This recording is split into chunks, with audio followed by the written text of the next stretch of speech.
국회로 가보겠습니다. 여야는 사법 문제를 놓고 맞불 공방을 주고받고 있습니다. 국민의힘은 이재명 대표가 자신의 공직선거법 위반 2심 재판부에 위헌 법률 심판 제청을 신청한 점을 조준했고요. 민주당은 윤석열 대통령에 대한 수사와 재판 문제로 맞받았습니다. 네, 국회 연결합니다. 장윤희 기자, 오늘 상황 전해주시죠. 네, 국민의힘은 이재명 대표의 사법 리스크를 더욱 거세게 파고들고 있습니다. 국민의힘 지도부는 이 대표가 자신의 재판을 지연시키고 그 틈에 조기 대선이 있으면 선거로 사법 리스크를 덮어버리려 한다고 비난했는데요. 권영세 비대위원장의 발언 보시겠습니다. 본인 재판은 늦추고 그다음에 대선은 어떻게 좀 빨리 하고 해서 이게 본인이 어떤 사법적인 리스크를 없애고자 하는 게 너무 분명하기 때문에 그건 뭐 이 법원에서 알아서 잘 처리할 거라고 저는 기대하고 있습니다. 권성동 원내대표는 국회에서 기자들과 만나 이재명 대표의 위헌 법률 심판 제정은 도저히 묵과할 수 없는 태도라며 기본사회, 기본소득 공약을 챙기지 말고 기본 도덕부터 갖추라고 경고했습니다. 국민의힘 지도부가 연일 이재명 대표에 대한 신속한 재판을 촉구하는 가운데 민주당은 선관위에서 아무 일도 없었다는 등의 어제 윤 대통령의 헌재 발언을 문제 삼았습니다.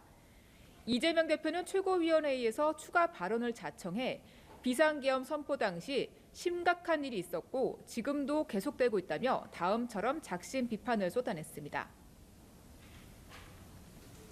아무 일도 없었던 것이 아니라 심각한 일이 있었고 지금도 그 심각한 일은 계속 중입니다. 정신 차리기 바랍니다.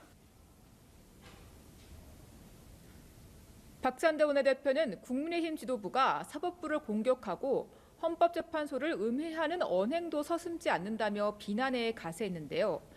국회 내란 국정조사특위는 오늘 국민의힘 불참 속에 현장 조사 형태의 청문회를 진행합니다. 특위 위원들은 오전 김용현 전 국방부 장관 면담을 위해 동부구치소를 먼저 방문했는데요. 하지만 김 전 장관은 모습을 드러내지 않았고 오후 서울구치소에서 진행될 현장 조사에서도 윤 대통령 역시 나오지 않을 것으로 보입니다.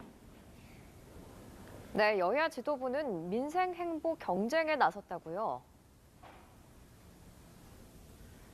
네, 그렇습니다. 국민의힘 지도부는 경기 평택의 고덕 변전소를 방문해 AI 개발 지원을 위한 필수 전력망 확충 간담회를 진행했습니다. 현장 방문에는 권 비대위원장과 비대위원들, AI와 경제 관련 당내 특별위원장인 안철수 의원과 윤희숙 전 의원 등이 함께했는데요. 국민의힘은 어제 정부와 함께 당정협의회를 열고 반도체 특별법의 2월 처리를 강조하는 등 민생 경제 행보를 이어가고 있습니다. 민주당 이재명 대표는 추경론을 다시 띄웠습니다. 어제 반도체법 토론회를 직접 진행한 데 이어 오늘은 트럼프 미국 정부의 관세 정책에 관한 수출 기업의 고민을 듣는 토론회를 직접 진행했습니다. 이 대표는 또 통상특위를 발족하자고 거듭 제안하기도 했는데요. 여야 지도부의 이러한 민생 행보 배경에는 조기 대선이 가시권에 들어오는 상황에서 외연 확장을 위한 포석으로 풀이되고 있습니다. 지금까지 국회에서 연합뉴스TV 장윤희입니다.